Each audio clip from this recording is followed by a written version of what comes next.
민수기를 크게 두 부분으로 나누면 이렇게 나눌 수 있어요. 1장부터 25장, 그리고 26장부터 36장. 오늘 지금 26장 시작하죠. 그러니까 우리가 지금 민수기 몇 달째 하고 있는데, 민수기를 크게 둘로 나눴을 때 오늘 제 2장 두 번째 큰 덩어리를 오늘 시작하는 겁니다. 그리고 그걸 나누는 기준은 1장에서의 인구조사,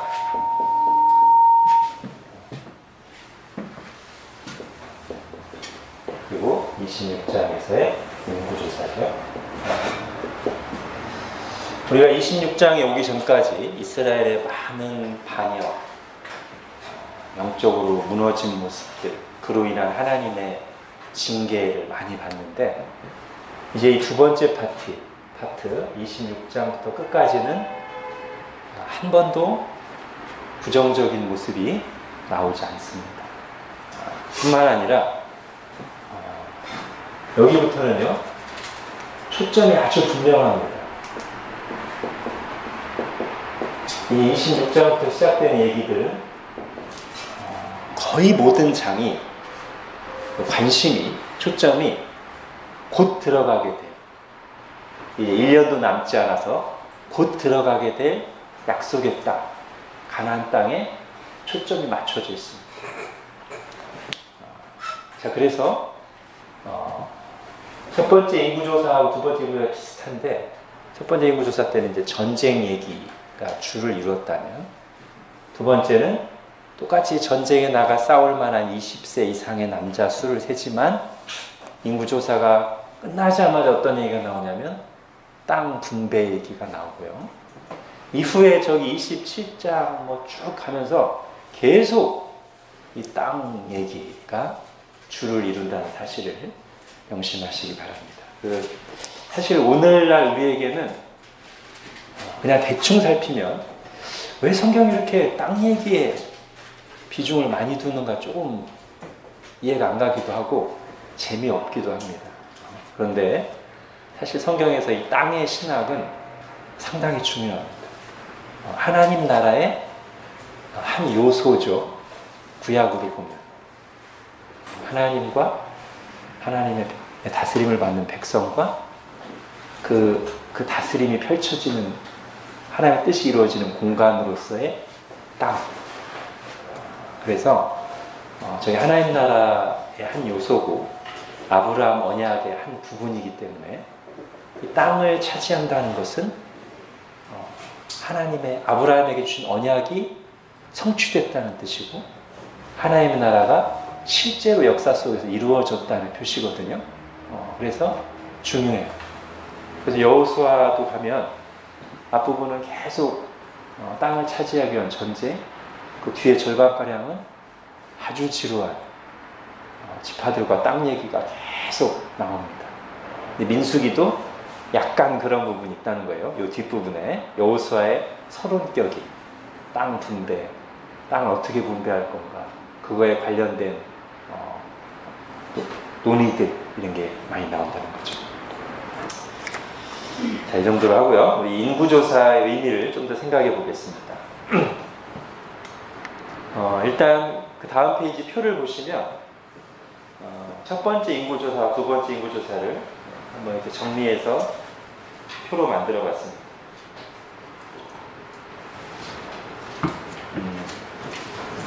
자, 세부적인 것은 조금 이따 살펴보기로 하고요.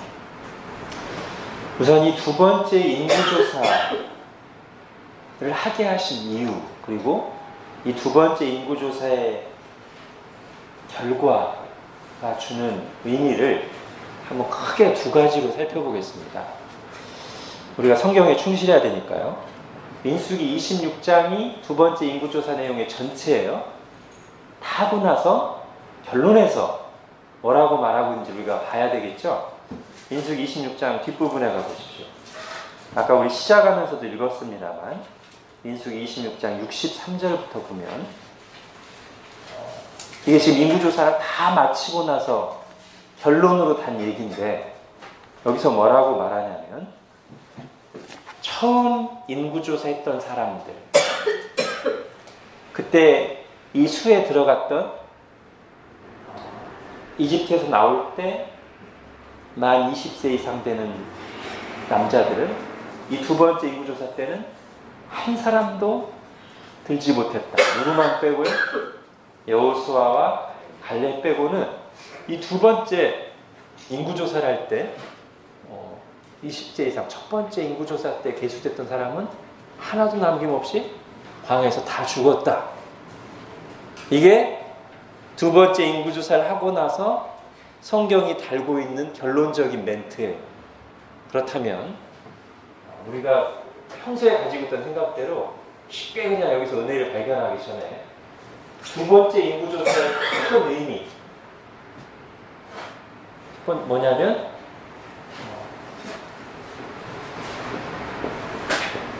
하나님의 징계가 그대로 이루어졌다. 그렇죠? 성경이 이걸 말하고 있습니다. 지금 두 번째 인구조사를 마치면서 결론 멘트가 하나님이 말씀하신 대로 언제 말씀하셨죠? 민수기 13장 14장 가나안 정탐 때 여호수아와 갈렙만 빼고는 다 나머지 10명의 정탐들이 아이고 우리는 가나안 땅 들어가 다 죽는다. 왜 하나님 우리를 여기로 인도하셨냐? 그렇게 했고 나머지 이스라엘 회종들도 거기에 다 같은 마음으로 하나님을 원망하고 구원의 은혜를 부정하고 모세를 죽이려고 했어요. 그 대대적인 반역, 하나님에 대한 대대적인 불신과 불순종 때문에 하나님이 그래? 그러면 지금 이 순간 첫 번째 인구조사를 할 때 계수됐던 20세 이상의 남자들은 너희 말대로 하나도 가나안 땅에 들어가지 못하고 이 광야에서 다 죽을 것이다.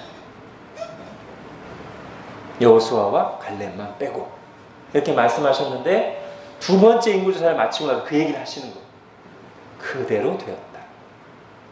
그러므로 하나님은 말씀하신 바를 반드시 지키시는 거예요.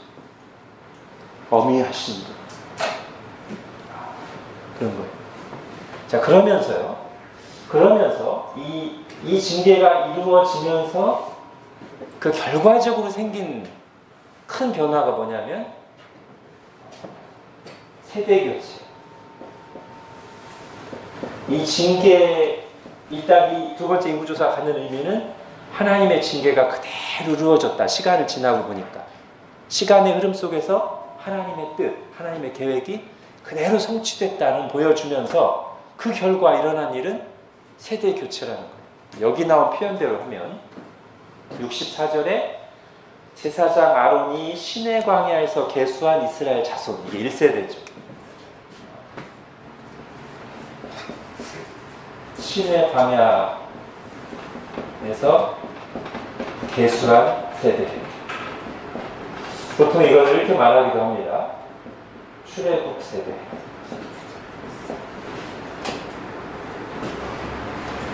그 다음에 63절에 보면 여리고 맞은편 요단가 모압 평지에서 계수한 세대. 장소가 분명히 구분되죠. 모압 평지, 바로 가나안 땅 맞은편 모압 평지 계수 세대. 이걸 또 출애굽 세대랑 분리하기 위해서 광야 세대라고도 합니다. 자, 이 40년이 지나고 나니까 두 세대가 완전히 교체됐어요. 이 세대는 뭐냐면 그때 40년 전에 인구조사할 때 20세 이상 사람들, 그죠? 그때 어른이었던 사람들, 그때 청년 이상 세대들, 그리고 이번에는 지금 청년 이상 세대들인데 왜 세대 교체가 됐다고 했냐면 이때 20세 이상 된 사람들이 다 죽었어요. 여전히 어른으로 남아있는 게 아니라 이때 장로들로 남아서 활동하고 있는 게 아니라 다 죽었다고. 이때 20세 이상 어른들이 여호수아 갈렙 빼고 완전히 바뀌었어요. 구성원.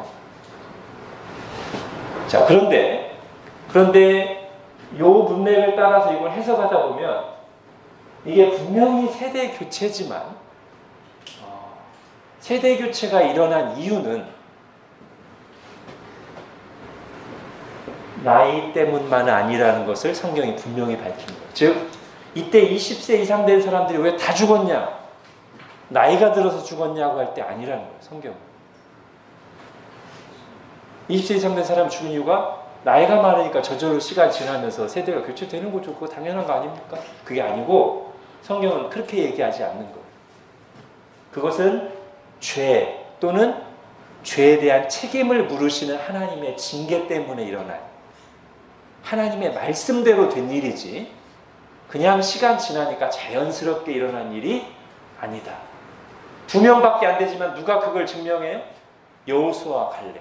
여호수아 갈렙, 여호수아는 정확히 모르고 갈렙은 이때 몇 살이었어요? 이때 첫 번째 인구조사할 때 갈렙이 몇 살이었어요? 아실 텐데 또 겸손하시겠어요. 그 여호수아에서 보면 나오죠. 여호수아서 한 14장쯤에 보면 이제 땅 막 분배하기 시작할 때거든요. 14장이. 그때 갈렙이 여호수아 앞에 딱 나타나서 여호수아요. 그때 내 나이 40에 정탐을 갖고 그때 하나님이 나에게 말씀하시기를 갈렙의 마음이 온전하여 나를 따랐으니 갈렙에게는 땅을 주겠다 했는데 지금 내 나이가 85입니다. 근데도 내가 아직 건장합니다. 내가 나가서 정복전쟁을 치를 수 있습니다. 이 산지를 헤브론 산지를 내게 주십시오. 그러니까 여호수아 14장 땅 분배할 때쯤에 갈렙의 나이가 85세였고 이때는 40세쯤 됐어요. 여호수아도 뭐 그거랑 비슷할 수 있어요. 그죠? 조금 더 많았을 수도 있고. 그러니까 이때 여호수아와 갈렙보다 20세 이상, 20세가량 젊은 사람들도 다 죽었단 말이에요. 나이 들어서 죽은 게 아니에요. 무려 20살이나 젊은 사람도 다 죽었어요. 근데 여호수아와 갈렙은 안 죽었어요. 자, 분명히 세대 교체입니다. 나이에 따라서. 그러나 이유는 나이 때문은 아니다. 다만 나이에 해당하는 요소가 하나 있긴 해요. 뭐죠?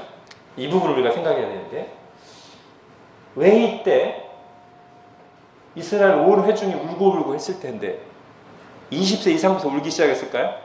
줄을 딱 세워놨는데 20 되는 사람부터 갑자기 열 정탐꾼의 보고를 듣고 아이고 우리 죽게 됐네. 근데 19부터는 가만히 있었을까요? 19, 18도 다 울고 했을 거예요. 근데 왜 20세 이상만 하나님이 죽이셨을까요? 이건 우리가 상식적으로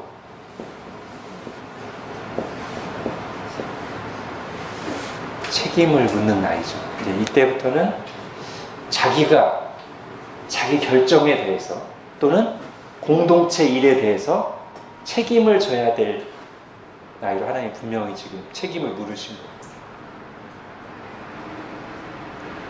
물론 20세 이하도 은혜로 살아남은 거죠. 살아남은 거지만 여기서 분명히 드러납니다.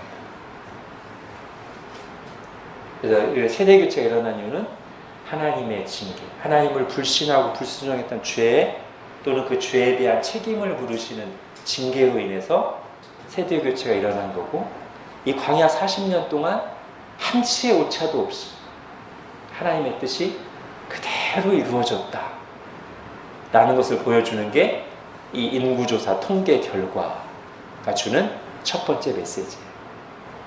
성경이 그렇게 말하고 있어요. 자, 근데 이게 이제 전부가 아니고 또 하나가 있습니다. 이것은 이 민수기 26장만 딱 보면 안 나오지만 민수기 전체를 보면 나오는 메시지예요. 민수기 26장에서 가시적으로 말하는 메시지는 이거고요. 인구조사가 가지는 의미. 두 번째는 민수기 전체를 보면 보이는 메시지인데, 자, 이 60만이라는 숫자가 가지는 의미인데요. 자, 이 숫자는 거기 아까 도표에도 보셨듯이 뭐 약간의 차이가 있지만 첫 번째 인구조사 때와 거의 사실상 같은 숫자. 똑같이 60만이라고 하면 문제없는, 그죠? 뒤에 그냥 1000몇백 명 차이 나는데 사실 레위인까지 합치면 1000명 이상 차이도 안 납니다. 이 60만이라는 숫자가 가지는 의미인데 처음 인구조사할 때요. 시내방에서 출애굽하자마자 인구조사를 한단 말이에요. 그 이듬해. 그때 했더니 60만 숫자가 나왔어요. 이 60만 숫자가 우리가 어떻게 이해하죠? 성경이 이걸 어떻게 이해하죠? 아브라함에게 주신 언약이 성취된 걸로 이해합니다. 아브라함에게 주신 언약 세 가지 중에 하나 아까 말한 땅, 또 하나가 큰 민족을 이루게 하겠다. 그거죠. 애굽에 들어갈 때 70명밖에 안 됐잖아요. 아브라함 후손 가족. 근데 이집트에서 물론 처음엔 좋았지만 뒷부분에서 바로 왕의 압제, 의회 생활로 굉장한 고단한 시간을 겪으면서도 하나님이 함께 하사 아브라함에게 주신 언약을 이루시려는 하나님의 열심으로 하나님 주시는 복으로 이렇게 하늘의 별과 같고 바다의 모래와 같은 큰 민족을 이루었다. 이게 분명히 여기에 들어있는 메시지거든요. 애국 의회 생활에도 불구하고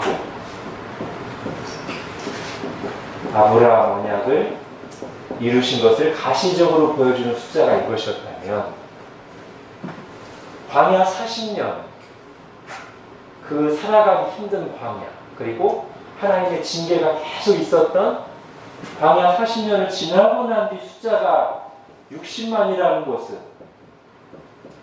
이걸 그대로 가져와서 광야에도 불구하고 또는 하나님의 징계에도 불구하고 징계 속에서도 아브라함에게 주신 언약을 이루어 가시는 하나님의 뜻이 성취되고 있었다. 이걸 보여준단 말이에요. 두 번째 인구조사.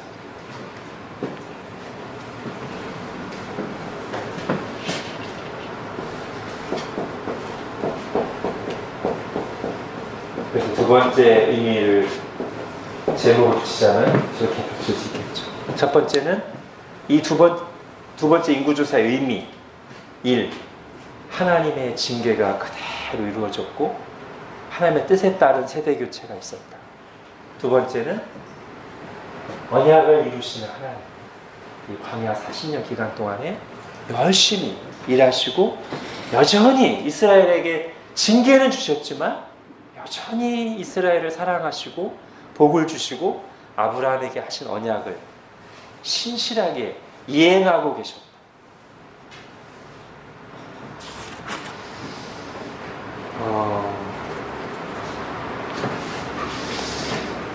자, 저걸 좀 더 생각해 보겠습니다.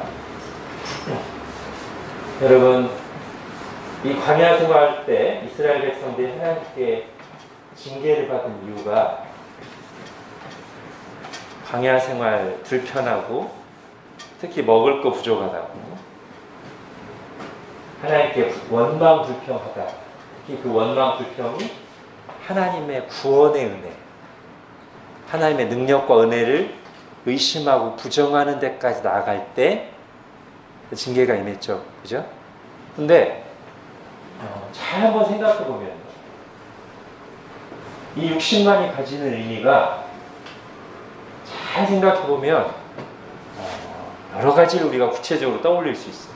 우선 민수기에서 출애굽기부터 민수기까지 우리가 알 수 있는 우리가 아는 특별한 보고와 공급이 있어요. 뭐가 있죠? 출애굽기에서 민수기까지 쭉 살펴볼 때 이 광야에서 비록 어렵긴 하지만 불편하긴 하지만 광야에서 하나님 이스라엘에게 베푸신 아주 특별한 보호와 공급 뭐였어요? 눈에 띄는 거. 맞나? 그죠? 매일 아침 만나를 공급해 주셨잖아요. 제가 그때 이거 한번 계산도 했었죠. 그죠? 하루 식비가 얼마였더라? 100억. 그죠? 매출하기. 고기도 공급해 주시고. 그다음에 반석에서 물이 나게 하시고. 또요. 불기둥, 구름기둥.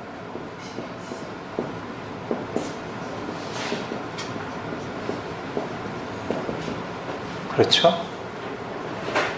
이것이 하나님의 임재와 인도하심을 상징하는 동시에 광야, 낮에는 엄청 뜨겁고 밤에는 굉장히 추운 그들에게 약간 보호하는 기능도 했을 것 같고요. 이런 은혜가 계속 있었어요. 그들이 불평하는 순간에도 계속 있었어요. 하나님 징계를 내리시는 중에도 계속 있었어요. 이것이. 자, 그런데 이 광야 생활을 뒤돌아보는 신명기에 가보면, 신명기 8장 한번 가보시죠. 민수기에서는 언급하지 않은, 출애굽기나 민수기에서는 언급하지 않은 하나님의 특별한 보호하심과 공급하심이 이거 외에도 더 있다는 것을 우리가 발견하게 됩니다.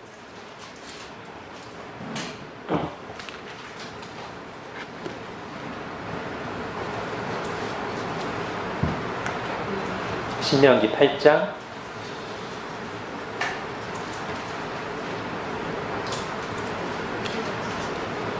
자, 4절 한번 보겠습니다.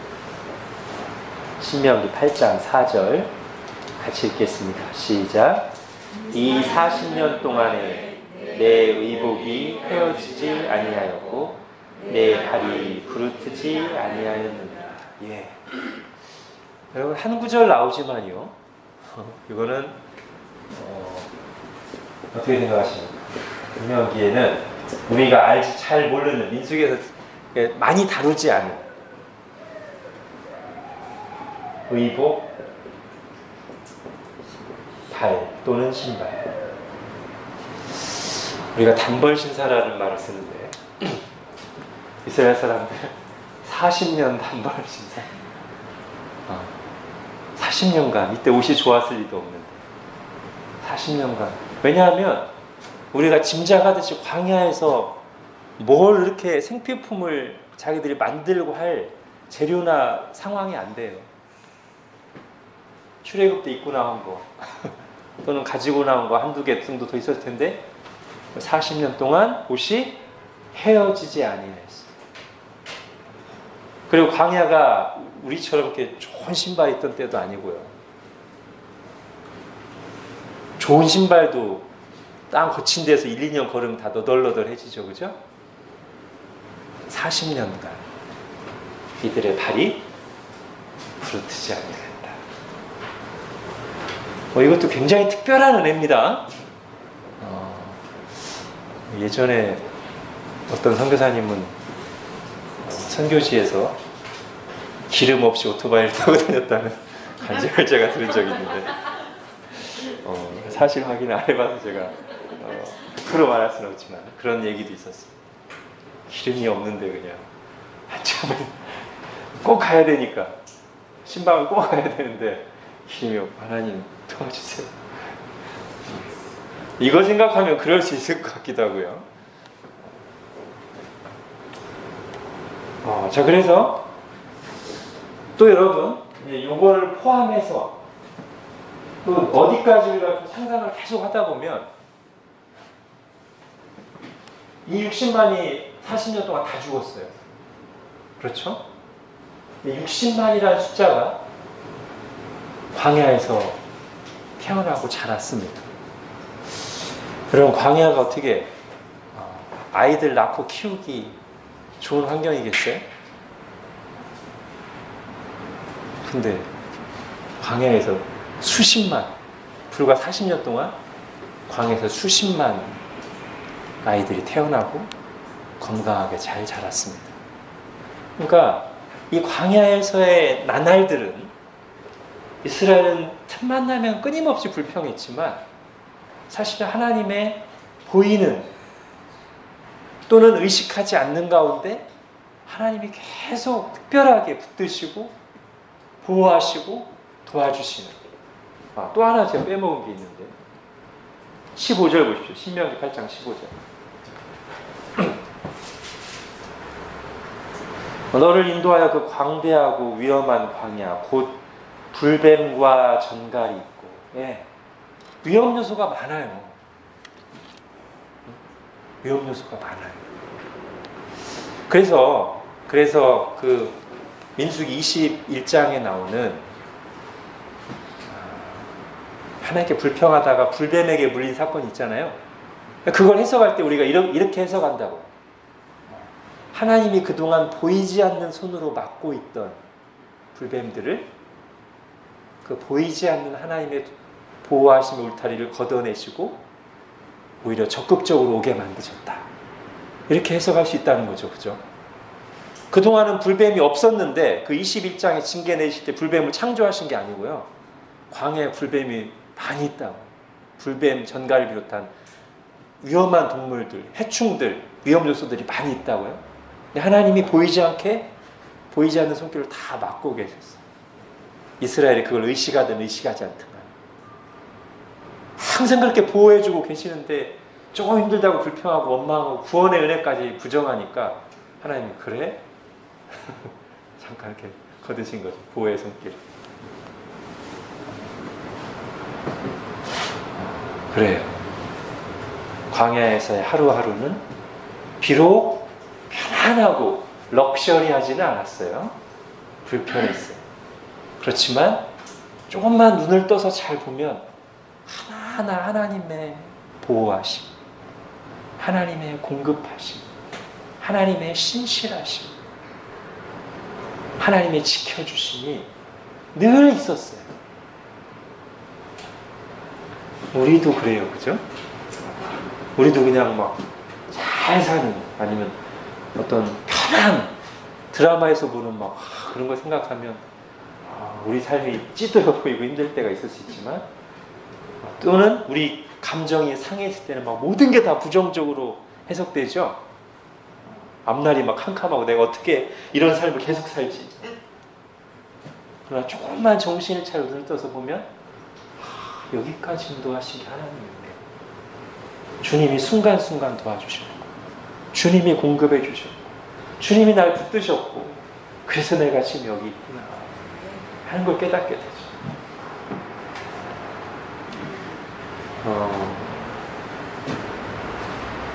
주일날, 이번 주일날 식사 끝나고 이렇게 자유롭게 교제할 때 노재선 형제님이 이쪽 자리에서 저하고 어떤 형제님하고 이렇게 같이 앉았는데 어떤 얘기 하시다가 갑자기 광근이 얘기를 하셨어요. 그래서 자기는 뭐 광근이가 성악을 하는 걸 전혀 뭐 생각도 없었고 했는데 어디 중3 때 어디 가서 특이에 만나고 뭐 그 뒤에는 뭐 광근이를 폭행하는 선생님을 만나기도 했지만 근데 어떻게 또 좋은 선생님 만나서 쭉 얘기하시면서 지나고 보니까 다 그거 순간순간 하나님 인도하신 거였더라고요. 노영재님 그렇게 간증하시더라고요. 내가 감사했습니다. 그렇죠, 맞죠? 다 지나고 보면 하나님이 그 순간 우리에게 불쾌한 사건들까지도 다 합력해서 선을 이루시고, 나는 전혀 몰랐는데 하나님 그 순간에도 인도하시고 보호하시고 함께 하셨다. 나의 존재, 나의 가족, 교회, 무엇보다 내가 이렇게 내가 구원받고 하나님의 창조주 하나님의 백성으로 사랑받는 자녀로 이렇게 천국을 향하여 나아가고 있는 것, 이걸 생각하면 너무 감사하죠. 자, 이스라엘이 그랬어야 되죠, 그죠? 근데 안 그랬다는 걸 보여주는 게 민수기라면, 그 민수기에 나온 이스라엘의 모습에서 또 우리의 모습을 봅니다, 그죠? 자, 그래서 이렇게 정리하겠습니다. 이 두 번째 인구조사를 통해서 우리가 생각하는 것은, 하나님의 징계는 또는 광야는 복의 취소가 아니라 복의 과정 또는 복의 일부였다. 복이란 말을 구원으로 바꿀 수도 있습니다. 하나님의 징계는, 광야 생활은 구원의 취소가 아니라 구원의 과정 또는 일부였다. 다시 한번 신명기 8장을 보십시오. 하나님 여기서 이 말을 쓰십니다. 신명기 8장 5절 보십시오. 5절. 같이 읽겠습니다. 시작. 너는 사람이 그 아들을 징계함 같이 내 하나님 여호와께서 너를 징계하시는 줄 마음에 생각하고. 하나님이 광야 40년을 이렇게 돌아보시는 말씀을 하시면서 이 표현을 쓰신단 말이죠. 그 아들을 징계함 같이 내 하나님 여호와, 너의 하나님 여호와가 너를 징계하신 걸 마음에 생각해라. 그러면서 16절을 가보십시오. 같이 읽겠습니다. 시작. 내 조상들도 알지 못하던 만나를 광야에서 내게 먹이셨나니 이는 다 너를 낮추시며 너를 시험하사 마침내 내게 복을 주려 하심이었느니라. 아멘. 여러분, 이게 우리의 인생관이에요. 그죠? 하나님이 우리를 이렇게 여기시고 인도하신다고 우리가 믿어요. 내게 있는 어려움들은 자녀를 징계하시는 주님의 사랑에 매고, 그렇게 하시는 이유는 잠시 나를 낮추시고 잠시 나를 광야를 거닐게 하시고 잠시 나를 시험 가운데 힘들게 하시는 이유는 마침내 나에게 복을 주시고 하시는 것이다. 여기에 나오는 이 징계라는 이 개념을 이제 히브리서에서 그대로 받아서 히브리서를 한번 가보겠습니다. 히브리서 12장.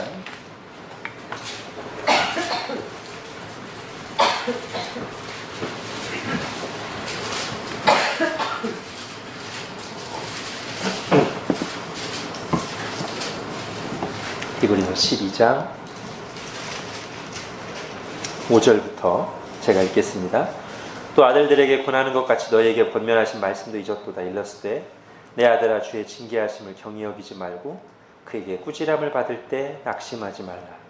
주께서 그 사랑하시는 자를 징계하시고 그가 받아들이시는 아들마다 채찍질하심이라 하였으니 너희가 참음은 징계를 받기 위하니라. 하나님이 아들과 같이 너희를 대우하시나니 어찌 아버지가 징계하지 않는 아들이 있으리. 징계는 다 받는 것이거늘 너희에게 없으면 사생자요 친아들이 아니니라. 또 우리 육신의 아버지가 우리를 징계하여도 공경하였거든 하물며 모든 영의 아버지께 더욱 복종하며 살려하지 않겠느냐. 그들은 잠시 자기의 뜻대로 우리를 징계하였거니와 오직 하나님은 우리의 유익을 위하여 그의 거룩하심에 참여하게 하시느니라. 우리 징계가 당시에는 즐거워 보이지 않고 슬퍼 보이나 후에 그로 말미암아 연단받은 자들은 의와 평강의 열매를 맺느니라. 아멘. 지금 방금 읽은 신명기 8장 5절과 16절을 그냥 해석한 것 같은 본문이죠. 그죠? 사랑하시는 자녀이기 때문에 징계하신 거고, 그것은 마침내 좋은 열매, 하나님의 거룩하심에 참여하게 하고 의와 평강의 열매를 맺게 하시려고, 마침내 복 주시려고 그렇게 하신 것이다. 이게 우리가 우리의 삶을 이해하는 방식입니다. 두 번째 인구조사에 이런 의미들이 쭉 나온다는 것이죠.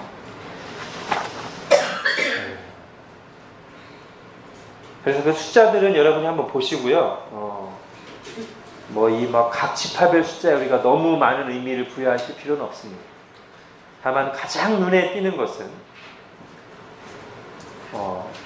증감에서 무려 37,000명이 감소한 두 번째 시므온 지파가 확 눈에 띄죠.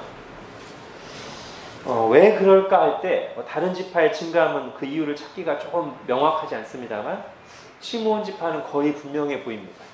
우리 지난주에 다뤘던 바로 앞에 바알부올 사건 때 아마 거기서 가장 적극적이었던 우상 숭배에 책임이 있는 지파가 시므온 지파였던 것으로 짐작돼요. 왜냐하면 그때 그렇게 사람들이 연병으로 죽어가고 하나님의 징계가 임하는 중에 미디안 추장의 딸을 데리고 와서 대놓고 하나님을 무시했던 그 시므리가 시므온 지파의 리더 중에 한 명이거든요. 그래서 아마 그 사건과 관계 있는 가 있을 것이다. 이렇게 그냥 짐작만 합니다. 그 다음으로 넘어가겠습니다. 26절, 52에서 56절.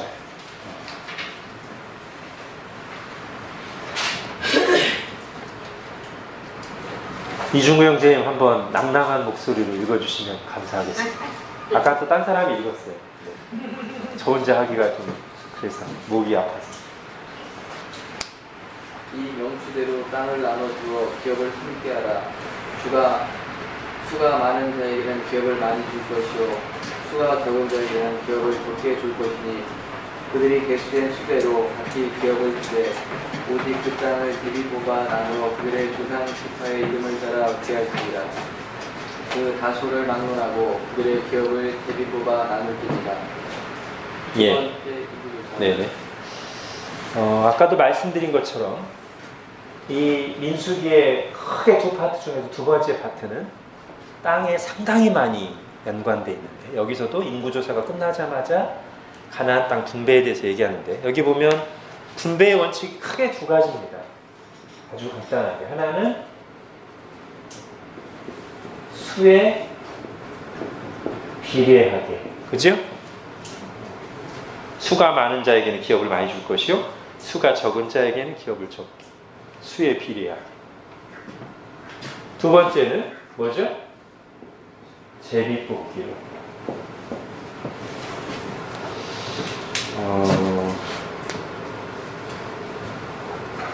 근데 이게 이제 언뜻 보면은 이게 어떻게 두 개가 같이 가지?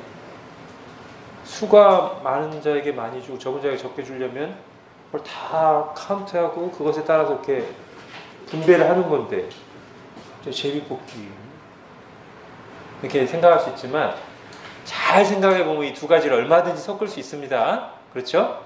성경에 구체적으로 안 나왔기 때문에 어떻게 하는지는 몰라. 예를 들면 땅을 어느 일정 크기로 이렇게 다 나눠 놓은 다음에 제비를 뽑되 수가 큰 지파에게는 여러 개를 뽑게 할 수 있죠. 그죠? 제비 뽑기를. 어떻게 될지 몰라요. 아무튼 이 두 가지 원칙으로 땅을 분배했습니다. 그래서 이것은 여기에 나타나는 원칙은 뭐냐면 합리적인 거예요. 사람이 많으니까 많이, 적으면 적고. 이게 합리적이고 이게 하나님의 마음입니다.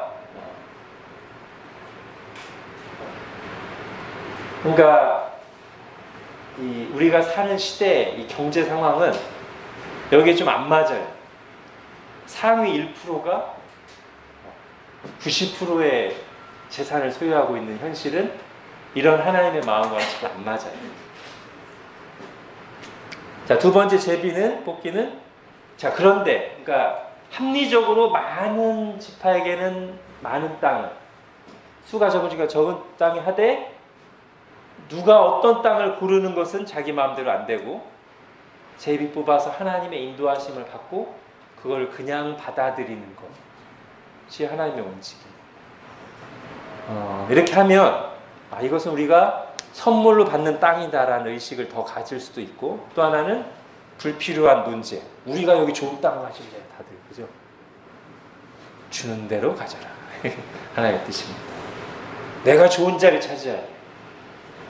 하나님 인도하신 대로 가거라. 기본적으로 가나안 땅 분배에는 이 두 가지 원칙이 들어있습니다. 자, 이건 이 정도 하고요. 땅 문제는 계속 나오니까 이제 마지막 모세의 후계자 여호수아. 형제의 목소리만 두 번 들었으니까 우리 자매인 중에 김정현 자매님 낭낭한 목소리로 읽어주십시오.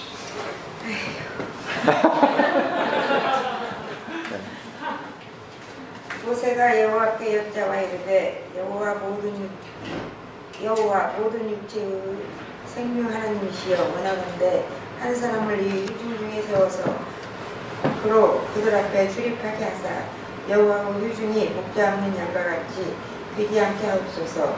여호와께서 모세에게 이르시되 누누 아들 여호수아는 그 안에 영이 머무는 자니 너는 데려다가 그에게 안수하고 그를 제사장 엘르야살과 온 회중 앞에 세우고 그들의 목전에서 그에게 위탁하여 내 종기를 그에게 돌려 이스라엘 자손의 온 회중을 그에게 복종하게 하라. 아멘. 예. 지금 민수기 26장, 27장은 새로운 세대라는 제목으로 살펴보고 있죠. 그리고 지금 26장은 인구조사에서 완전히 세대 교체가 이루어졌다. 이전에 인구조사에 카운트된 사람 한 사람, 아니 두 사람만 빼고 다 죽었고 완전히 새로운 세대로 60만이 됐고 이제 27장에서는 리더도 이제 새로운 지도자로 바뀌는 장면인데요. 하나님이 모세에게 너는 내가 전에 말한 대로 그 가데스 무리바에서 내 영광을 나타내지 못했기 때문에 가나안 땅 들어가지 못하고 죽을 것이다. 그러니까 가나안 땅이 잘 전망이 보이는 산에 올라가서 약속의 땅을 그냥 보기만 해라.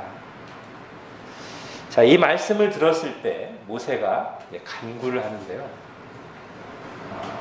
두 간구가 있습니다. 자, 신명기에도 간구가 하나 있고요. 민수기에도 있어요. 자, 지금 민수기의 간구는 뭐예요? 새로운 지도자를 세워주십시오. 우리가 방금 읽은 대로. 이게 모세의 간구였는데, 신명기에 보면 조금 다른 색깔의 간구가 있습니다. 신명기 3장 한번 가보시죠.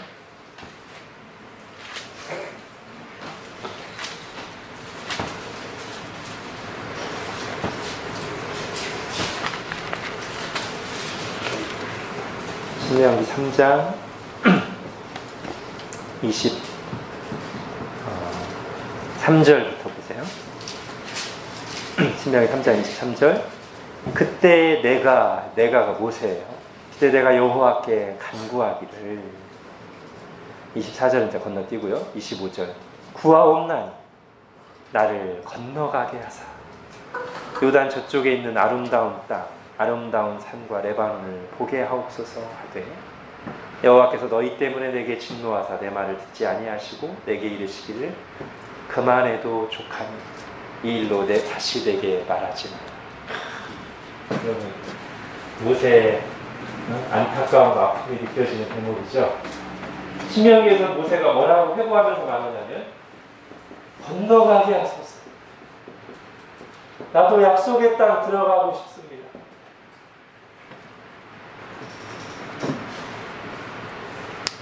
근데 하나님의 응답은 뭐냐면 건너가게 하소서라는 모세의 개인적인 간절한 소망은 그만 됐다. 안 들어주시고 그만 됐다. 안 들어주시고요. 노죠. 새로운 지도자를 세워주소서 했더니 그래 여호수아를 세우거라.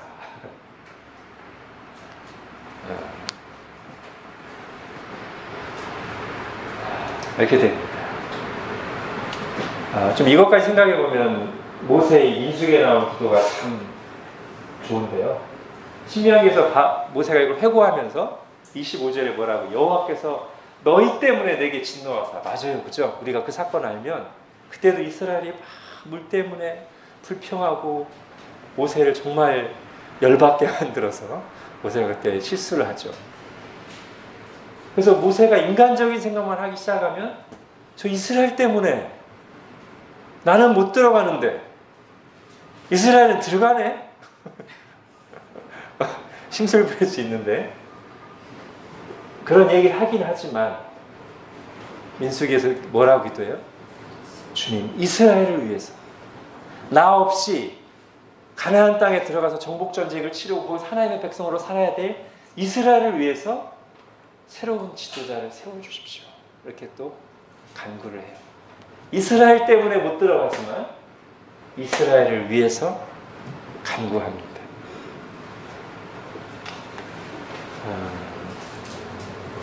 그게 하나님의 사람이죠, 그죠? 나 못하니까 어차피 나도 못할 거 2판 4판이다. 어차피 나도 못 먹는 감 남도 못 먹게 하자. 그건 하나님의 마음이 아닙니다. 그리고 내 소원을 하나님께 아뢰을 수 있지만 내가 못하더라도 나를 향한 하나님의 뜻이 있을 것임을 신뢰하고 다른 사람이라도 이게 하나님의 마음이죠, 그죠? 자, 그러면서요, 우리가 좀 하나 더 이제 생각할 것은, 이거 모세가 이렇게 기도하는 걸 들으면 참 우리에게도 안타까운 마음이 전해질 수 있고요. 심지어는 우리 속에 이상한 인간적인 생각이 들 수 있어요. 뭐냐면, 아니, 모세가 그동안 출애굽부터 시작해서 얼마나 진짜 광야에서 고생하면서 이스라엘을 이끌었는데, 좀 가나안 땅 들어가게 해주시지. 이 소원을 또 거부하시나. 그죠? 그런 모세를 향한 안타까운 마음이자 거기에 또 우리까지 또 감정이입이 돼서 우리 옛날에 기도 안 들어주신 거 가지고 이렇게 딱 포함시켜서 그것 좀 해주시지 좀. 이런 마음이 들 수 있죠. 근데 여러분, 이런 대목에서 이제 우리가 생각할 것은, 그럼 하나님이 모세를 버린 게 아닙니다. 분명히 해야 돼요. 그러니까 우리 소원 안 들어주시면 하나님이 우리 뭐 미워하시거나 버린 그거랑 완전히 다른 얘기예요. 근데 우리 속에서는 어린아이 같이 그런 심정, 내가 원하는 거 안 해주면 나 미워하시는, 이게 어린아이 마음이잖아요. 내가 장난감 살라가서 엄마 나 미워하나. 이게 하나님한테도 비슷하게 내가 원하는 거 안 되면 마치 하나님 날 안 사랑하시고 나를 위한 무슨 선한 그게 아닌 것처럼, 그건 이걸 우리가 분명히 하고 가야 돼요. 하나님은 모세를 버리지 않으셨습니다. 모세 사랑하시고요, 그 누구보다도 위대하게 사용하셨어요, 모세를. 여러분, 구약의 최고 인물은 뭐니 뭐니 해도 모세입니다. 누구도 모세와 비교할 수 없습니다. 구약에 나온 가장 뛰어난 인물들도 모세만큼 쓰임받은 사람은 없습니다. 가장 특별한 하나님의 사람이고요. 구약의 모세와 견줄 수 있는 신약의 바울, 사실은 바울도 모세만큼은 안 돼요. 신약의 예수님과 견줄 수 있는 게 구약의 모세입니다. 그 정도로 구약에 쓰임받았습니다. 충분히 넘치게 받았습니다. 그리고 우리는 이 모세가 하나님 나라를 상징하는 가나안 땅에는 못 들어갔지만 그가 지금 천국에서, 낙원에서 하나님과 함께 했다는 것은 너무나 잘 알고 있습니다. 우리는 이 모세를 어디서 만나죠? 신약에서? 변화산. 예수님이 제자들을 3명만 데리고 변화산을 나가서 하얗게 변하실 때 거기에 천국에 가 있는 두 사람이 이제 어떤 형상을 가지고 나타나는데 모세와 엘리야죠, 그죠? 물론 그건 또 다른 의미가 있습니다만 어쨌든 여러분, 모세는 하나님께 버림받은 것도 아니고 하나님 미워하시는 것도 아니고 충분히 받았고 누렸고요, 쓰임받았어요. 그래서 우리가 모세를 위해서 안타까워할 이유는 없습니다. 우리 자신도 그렇게 적용하시는 게 낫고요. 그러면서 이렇게 말씀하시는 셈이에요. 하나님이 요거를 커트하고 요거를 예스한 게 모세 개인을 위한 건 안 들어주시고 공동체를 이렇게만 할 게 아니고 이게 연결돼 있어요. 지금 하나님이 이렇게 말씀하시는 셈이에요. 모세야, 네 역할은 끝났어. 잘했어. 이제 그 다음은 내가 여호수아와 함께 일할게. 이렇게 말씀하시는 거죠. 여호수아 가는데 모세 안 가도 돼요. 이제.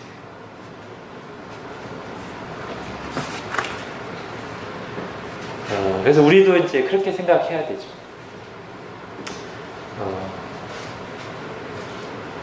내게 맡겨진 일은 힘들든 안 힘들든 믿음으로 충성스럽게 하면 되고요. 그러나 또 내가 또 해야 되는 건 아니고요. 하나님이 또 나를 일하지 않게 하시면 또 다른 사람을 위해서 일하실 것이다 라고 또 믿어요, 우리는. 그죠? 이거는 마음이 없으면 문제가 되는 거예요. 나 아니면 안 된다는 생각. 가장 최근에 한국교회 이슈는 세습 같은 거, 그죠?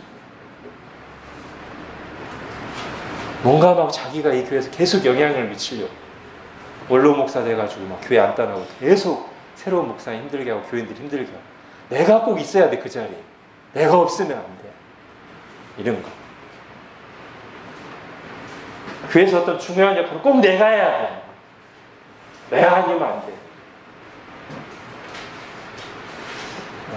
여러분, 전에도 제가 영화의 비유를 했습니다만 하나님이 각본, 감독, 연출, 제작.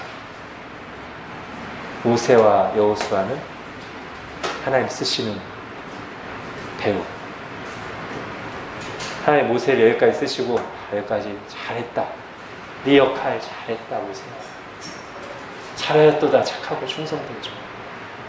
이제는 내가 또 여호수아를 통해서 이 다음에 일을 하고 또 그 다음에 일할게. 이렇게 하십니다. 우리도 그런 사람 되면 좋겠죠, 그죠? 이렇게 기도할 수 있어요. 우리도 모세처럼 사모함을 가지고 주님 저를 써주십시오 구할 수도 있고요. 여러 가지 우리 개인적인 소원 알 수 있어요. 근데 결과가 딱 나온 뒤에는 하나님 신뢰하고 순종하고 모세처럼 그러면 하나님 저 대신 저 사람을 세웠다면 저 사람을 잘 써주시고 그게 기도할 수 있고 나는 정말 원치 않았는데 나를 또 하나님 세우시면 하나님 부족한 데서 세우셨사오니 저를 또 능력으로 붙드시고 써주십시오. 이렇게 하면 되고 그렇죠? 그런 사람들이 하나님이 찾으시는 사람이겠죠. 그 반대로 하면 이제 교회 안에서 힘든 거죠. 그죠? 일을 결코 하지 않으려는 특히 힘든 일은 하지 않으려는 사람 또는 반대로 중요한 일은 자기가 다 해야 되는 사람 이런 사람들만 교회에 있으면 힘들 거예요. 그 반대로 내게 맡겨지면 힘들든 안 힘들든 충성스럽게 하고 또 내게 안 맡겨지면 또 맡겨진 사람들 위해서 기도하고 이렇게 하면 됩니다. 네, 이 정도 하겠습니다.